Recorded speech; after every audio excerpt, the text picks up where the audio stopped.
tahu LMK ya, namanya juga artis baru waktu itu, kami belum tahu ada LMK, kami belum tahu ada pabrik dan sebagainya. Dan pada intinya ya aku nggak tahu gitu. Lalu Semi tahu nggak kalau tanda tangan perjanjian dengan LMK itu salah satunya apa isinya ya? Karena saya juga pencipta gitu, saya juga tahu isinya ya, kurang lebih isinya adalah memberikan kuasa kepada LMK untuk mengkolek hak dari pencipta. Itu yang kurang lebih seperti itu ya. Karena memang pada dasarnya pusing juga dari Sabang sampai Merauke kalau saya harus kolek sendiri. Itu aja. Dan terus untuk pertanyaan yang mulia Hakim tadi, kenapa lebih ke penyanyi, kenapa nggak pencipta gitu kan ya? Siapa yang lebih menguntungkan? Kalau ditanya pribadi ke seorang Semi yang mulia, penyanyi itu singkat sekali yang mulia. Dia harus hidup sehat, dia harus makan yang sehat kalau dia masih mau nyanyi sampai umur 70. Tapi sebagian kan biasanya itu hanya untuk yang beruntung. Kalau mungkin untuk penyanyi yang dia harus nyanyi di pagi hari, pagi udah antar anak sekolah, dia harus ya terbolak-balik lah hidupnya dengan orang normal. Saya pikir dia harus benar-benar bekerja sekuat tenaga untuk punya tabungan yang cukup di hari tua, karena kalau penyanyi sudah sakit, sudah terbaring di rumah sakit, hak ekonominya sudah selesai. Ini menurut saya yang mulia. Jadi dia harus menerapkan hidup sehat atau mungkin kerja bagai kuda hingga dia punya tabungan sampai di umur yang mungkin juga dia tidak sakit, tapi mungkin karena sudah faktor usia ya tidak digemari lagi. Itulah penyanyi atau performer yang banyak kita kenal. Sedangkan kalau majelis hakim yang mulia bertanya kepada saya, lebih menguntungkan mana? Asal ini dengan catatan sistemnya berjalan dengan baik, sistem kolektifnya juga berjalan dengan baik, hak untuk pencipta berjalan dengan baik, saya bisa menjawab dengan 1000% pencipta jauh lebih menguntungkan. Karena apa? Mereka mendapatkan 3 hak langsung, dari mechanical, synchronize, sampai performing right. Bahkan kalau saya nggak salah ya, waktu saya mendirikan sebuah band itu ya, siapa yang menciptakan lagu paling banyak ya memang mendapatkan royalti yang paling banyak. Tahu gitu dulu kita debat habis-habisan siapa yang lagunya mau dipakai gitu loh.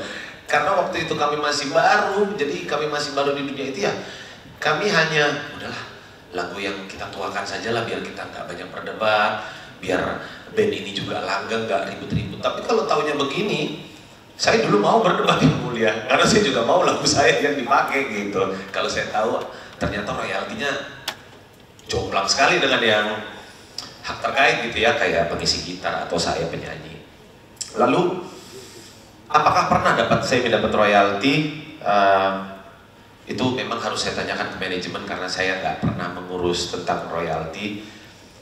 Dan tadi yang mulia juga menanyakan, apakah Anda tahu royalti sudah dibayarkan kepada pencipta? Jujur begini yang mulia, seperti yang Lesti Ade tadi bercerita,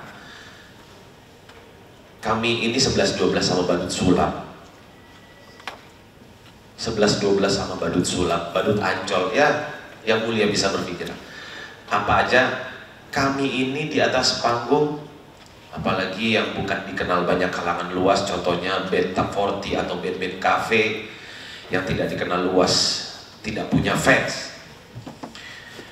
Ya apalagi kalau kita tidak menjual jasa yang mulia, cuma jasa itu aja yang kami punya.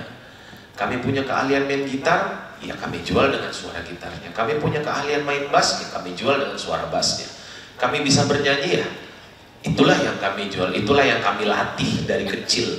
Bahkan mungkin ikut kursus, bahkan untuk mencapai seperti Lesti, untuk bertarung di TV nasional, mungkin dia harus jaga makanan, nggak boleh yang minyak, nggak boleh yang sembarangan. Itu untuk supaya dia mendapatkan kualitas yang luar biasa sehingga jasanya bisa dijual kepada masyarakat luas. Untuk kami bisa tahu apakah royalti sudah dibayarkan kepada pencipta, jujur yang mulia, kami tidak tahu. Tapi kami punya harapan itu sehingga kami mencantumkan di dalam kontrak bahwa segala sesuatu atau pembayaran royalti itu harus dibayarkan oleh penyelenggara. Dan saya rasa sebagai performer itu sangat-sangat cukup untuk memberitahukan atau berpihak pada seorang profesi pencipta yang mulia. Dengan kami memberikan petunjuk seperti itu dalam kontrak kami yang harus ditandatangani itu, menurut saya itu lebih dari cukup, gitu loh. Karena memang kami performer, saya mewakili penyanyi, sangat-sangat ingin pencipta itu mendapatkan haknya dan hidup layak. Kenapa saya bisa bilang begitu yang mulia? Saya sedih, jujur saya sedih, ini sedikit curhat aja, saya harus menyampaikan ini biar tidak lupa yang mulia. Saya banyak meng-capture DM-DM yang masuk ke Instagram saya, dimana DM-DM ini membuat hati saya sedikit terusik dan sebenarnya sedih yang mulia. Kalau tadi yang mulia nanya, apakah kreativitas itu bisa terjadi tanpa kolaborasi? Mungkin 0,01 sekian persen yang mulia. Karena sebuah lagu hakikatnya tidak bisa berdiri sendiri begitu mau selesai produksi dan dilempar ke masyarakat luas yang mulia. Butuh peran banyak tangan, butuh jasa banyak orang untuk sebuah lagu itu bisa dari genjrengan di kamar sampai genjrengan di studio hingga masuk ke album rekaman. Itu tahap-tahapnya butuh bantuan banyak tangan yang mulia.